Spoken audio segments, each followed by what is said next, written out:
Hello, everybody. Today we are going to see something about Unit 3. We have already finished Unit 2, and one assignment is given to you in Unit 2, Unit 1.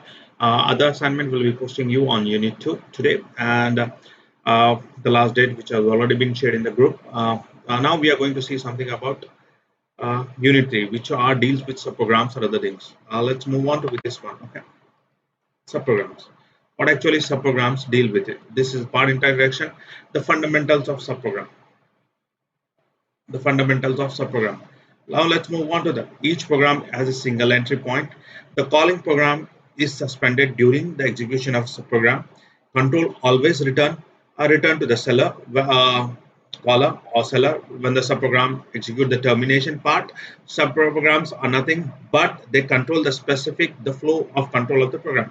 Let's take an example for it. What do you mean by subprogram? A subprogram is something which a subprogram is something where let's take example. You have a class is working here, a class is going on, a concerned faculty is taking it, and one of the let's take example, this is your principal room or HOD room, principal room. A class is going on, a principal calls a faculty, a student, somebody comes up and calls up. The student comes out, he know where we have to go, he meet the principal, and he do all the works and he comes back to that. So what happened? He knows from where he is starting, he knows where he's going to end, and he knows where he's going to, he or she, he knows that where they are going to come back. This is your program, this is your program, this is your subprogram. So when the program is executed, the subprogram goes there, execute this part, and then again come back from where it is going to start. There is a single entry point. What does it mean? So here, what happened? A student. Here, an example which I have taken it as that student has been called by a principal or any person in the admin department. What happens is that students come out of the class. Class is already executing. So when he come out of the classes, he is going to miss some part of the class. Means he's stopped there. Then he goes, he do this work and make the concerned admin department or principal or somewhere down the line to anybody. Then he come back and sit down. Then what happens is that he started from their point and he done his work and he come back. Again, the class is working on from where it is going to there, he's going to do that part. That is what it is, that what this is what it is, that each subprogram has a single entry. Yes, every time, like first time it has been called, fine, the next time again somebody has to come down and call up. So what does it mean? So each subprogram has a single entry point. Yes, each subprogram has a single entry point. The calling program is suspended during the execution. Yes, once he come out of the class, once he come out of the class, he doesn't know what's going on in the classes, it's been suspended. He goes to the admin department, principal, wherever, or somewhere down the line who friends are there who called up or something like that. So he goes there and execute that part. He goes there and execute that part, but control then return to the caller where it has to go back. He has to go back to the class and executing that part. Subprograms are nothing but they control the specific flow of information. Yes, it's nothing but when you are running, you can execute the flow of information. You can divert the flow of information. But subprograms are nothing but they are going to divert the flow of program. An example, a simple example, which I have told you, a class is going on. All students are there. Somebody comes up and call. There's a call from some HOD or somewhere down the line. So what happens? He comes out, single entry point. Yes, somebody call up, he comes out, he goes to the do that part is executed, again he return back, he or she return back. So what happens in there? What does it says? A program is a single entry point. The calling, he suspended the program, control always return, he already returned, and always return to the terminal point. And subprograms are nothing but they control the flow of it. Yes, you control the flow of it as a student, correct? This is what the fundamental of subprogram. Now let me go to the subprograms. Subprograms are divided into two parts. What are their functions and procedures? Why? Functions and procedure are something like that which control the uh, flow of programs. So these are the subprograms are divided into two parts, which are nothing but flow of procedures, functions, and procedures. Now let's move on to this one. What is that? Function is a group of statements. Function is nothing but a function is a group of statements that together perform a task. Every function is a group of statements that perform a task, and at least one function should be there. If you see in a C language, we have got main. Without main, you are not going to execute that one. At least one function should be there in C language. In other languages, a function is nothing but a group of statement. Let's take an example. If I go up here, if I go up main int I scanf percentage d ampersand I printf, I'll write here printf, enter enter the value of I, correct, scanf. This is what, as a simple program. Again, then what happened? Printf, the value of I is percentage d I. So what happened? This is main program. Every function or every program has one function, a group of statements. This is not a group of statement. This is not a group of statement. Yes, it is a group of statement. A program which has the most program that define a function declare tells the compiler about function name. It will tell you what is the function name, return type. When you define a function, it should have a name, what is the return type, and what are the parameters is going to have. A function defined provides the actual body of the function. Means when you define a function, it should tell us three things: what is the function name, what is the return type, and what are the parameters you have passed through it.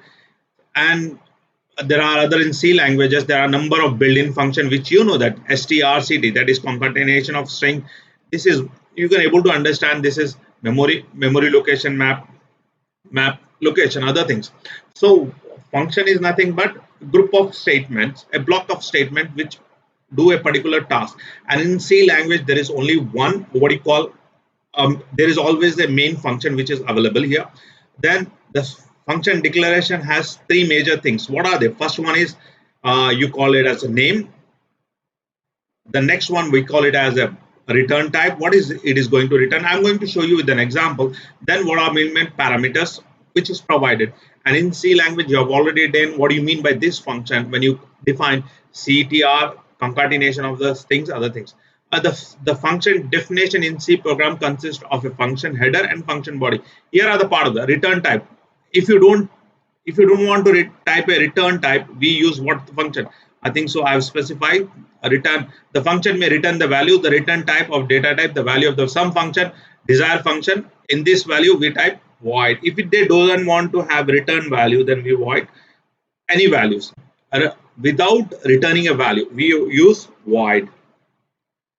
If function return int, we write int function name. If float, function name, let's take an example, int x or character function. These are the functions which are going to, we don't want to return any type of value, we use void function, we nullify that one. Okay, these are the three type things which we have to remember. One thing, function, which function, what does it is? Function, it it it do a part of a work. And every C language or any language have one function that is called main. And the more important thing is that it has to got a name. Sorry, name, main is their name, and what type of value it is going to return, a return value, and parameters, what type of parameters are. If you don't want to return value, you can write void, and the name, it's up to you which you want to specify. The parameters, we are going to see this one. These are the properties of a function which I have already specified this one. Now next move on to other slides. Function name, look, I've already specified which function name. This is actually the name of the function. The function name and the parameter list to the consist of function signature. Function name and the parameter list together, we call it as a function signature. What do you mean by function signature? The name of the function and the parameter which are used by the function, we call it as a function signature. As I told you, the name of the function, we call it as a function name. Parameter, the parameter is like the placeholder. When the function is evoked, I'll tell you what do you mean by this parameters: pass by value, pass by reference, all those things. Function body, we'll see this one in the next slide. And this is function body, which is already there. I have already told you one function body. This is the function body, the body of the function. Correct. The name of the, let's take example. If I go up any function, I have got an example which I will show you. So the function name, function signature. What do you mean by function signature? The name of the function with the parameters which is there, which we call it as a function signature. And then we have got about what you call parameters, which I'm going to show you in my next slide, and then function body, which is the body of the function which is going to be executed. These are the 2-3 things which I need to keep in mind. And more important than function has, I've already told you, name, other things which we have already discussed it. And in each any language there is one function which is already there called main function, which execute that part. Now let's move on to this one, the declaration. Yes, look at here, function declaration. We have already got the declare function, int max, int number, num1, num2. This is one integer, and the name of the, it's going to return the value integer, and the name is max. Int main, local variable 10 and 100. Calling the function, what is going to, then what, it's going to come down here, max. Where are they? Int max, max num1, num1 to local variable int result. If n1 is greater than n2, let's take example 5 and 6.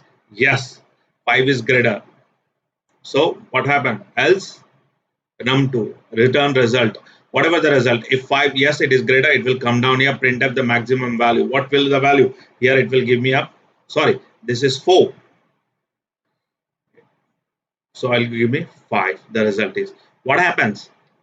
See here, the program is executing, main function is executed, local variables are executed. When the cursor comes up, cursor goes here, compiler goes here, it will execute this part, all this part. Then again it will come back here. What happened? It will return this value. What is that one? Is it not a single entry point?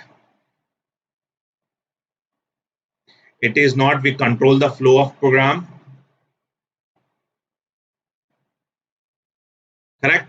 Go back to our slides, which is there, which is already there. What is there?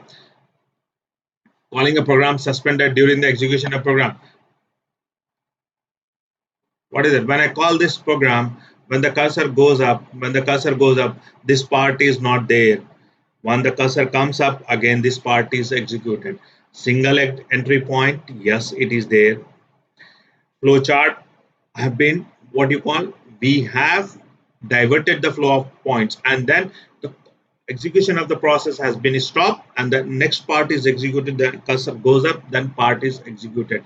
And if I give the input, sorry, we have given up 100 and, sorry, I have taken at 5 and 6. Let's take an example. I have taken at 100 and 200. Maximum 200, the value of 200 is the maximum. Now if I take it about, this is 300, this is 200. The value is, control comes up, num1, num, no, control will not. If num, result is num1. Else, what will happen here? Else num2 is the result. What is num2? We have got it as 300. Oh, sorry, this is 300. What I have taken? 400, 400 and 300. Sorry, this should be 300, this should be 400. So let's move on. If I take this 100, no, 300 greater than 400, no, the cursor comes up, the result is 400. Okay, this is function. This is function. Now we'll move on to other topics. We have given the function. We have already seen what do you mean by function, what is it. Then argument, argument passing. There are two types of argument which is given by this one, call by value, call by reference. I've already discussed this one in my previous classes, and I'll discuss this class also. This is very important. We need to specify the function and its references, call by value and call by reference, and then we'll also see pass by different things. Okay, now call by value method is passing the argument to the function, actual parameters. We are passing the actual parameters. We are actually, whatever the parameters are there, we are passing that parameter in the program, Plus, if you change the parameter, nothing will happen during the execution of the program. This is one thing. Now let's look at example. This is one example which is that include. We have already created function swap the number, local variable 10 b, before swapping a and b. Before swapping is 100 and 200. Okay, this is 100 and this is 200. Okay, now calling the swap ab. Swap will go up here. Am I right? Swap the value void swap, which is not going to return int 10x. Int 10x, what is this?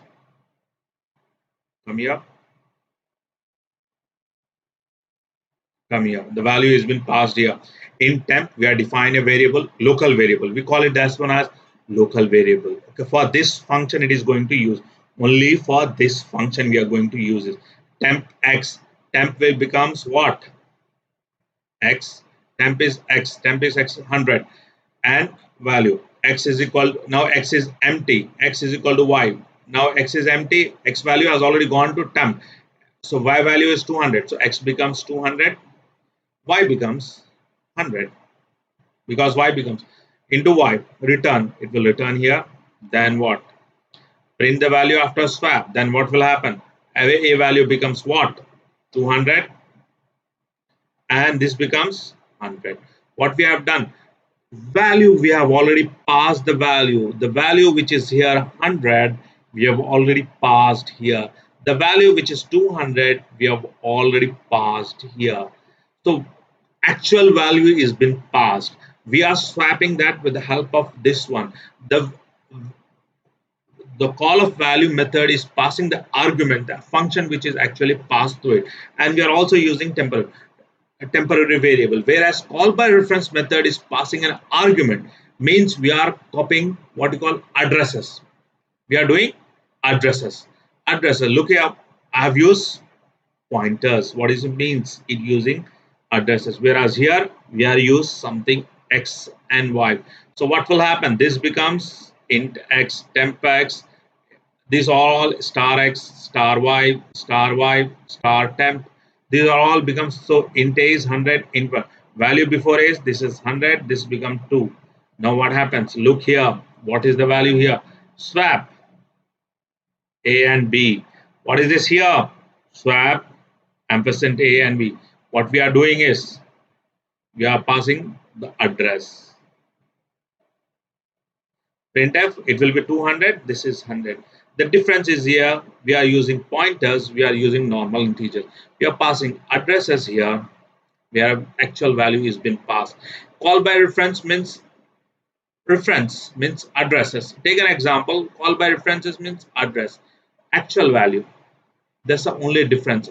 There are examples which has been given here. You just go through it. This is where, and this is the main function for both the value. I have taken for function for, let me go through this one. I have taken this one for this one. I have taken this one with start modification. We use star. If I take this one black pen, yes. So I have taken this one for this function normal. For this, I need to modify with star one. This is what it is going to happen. It okay. This is call by value, call by references. Okay. This is one argument passing. So when you see the if you see this argument, when you see about argument parameter passing, we have seen it. Parameter argument passing, we have seen what you mean by a function. We have seen what is the name, how the arguments are passed. We have already seen. Now let's move on to other procedures. What do you mean by procedures? What do you mean by procedure? Procedure is the same thing of function. Program can be make a program to do one thing at different ways using different parameter set of data. Simple invoking the process. Every time we can invoke the process, like I have used this variable int num and a b, some control comes here. It will execute this part, result will go up and it will come here. In many computer languages, procedure is specially defined in various ways. The procedure is basic building block for what we call as object-oriented programming. This procedure is used in object-oriented programming. So this is a basic example. I'll stop here. What I am going to give you is that then next class, I'll start again the procedures, and then I'll give you the differences between procedure and function, Then we'll move on to other topics. So let's move on what we have discussed today. The thing is that as per the unit subprogram block, fundamental of subprogram. We are only here subprogram and fundamental of subprograms. Correct? We are here and fundamental of subprograms. We are going to do it. Based on that one, we are going to see something about. We have seen function. We have already seen parameters. We have already seen this one function arguments. We have seen procedures. We have seen then scope of a program. I'll give you a definition of. Will have a scope. What do you mean by scope of uh, what is mean by scope? Let's move procedures. I'll give you the definition of procedure differences, but I'll give you the introduction of scope and I'll stop it. Then I'll what happens is that from my next class, I'll give you what do you mean by differences between procedures and function. Then I'll go to the scope. Scope, an example, a concerned faculty is taking one subject. Let's take example myself. I'm taking a programming language of second year. Fine, that's different. Now the same faculty can go to third year and take web programming. Faculty is same, but the topic is different, but the procedures is different, but the students are different, so the name remain the same, the other processes become different. This is what the scope. The variable will remain the same, but during the execution of the process it will change the value. That is what the scope is. That I'll stop here and I'll see what I can do in my next class. Okay, thank you very much.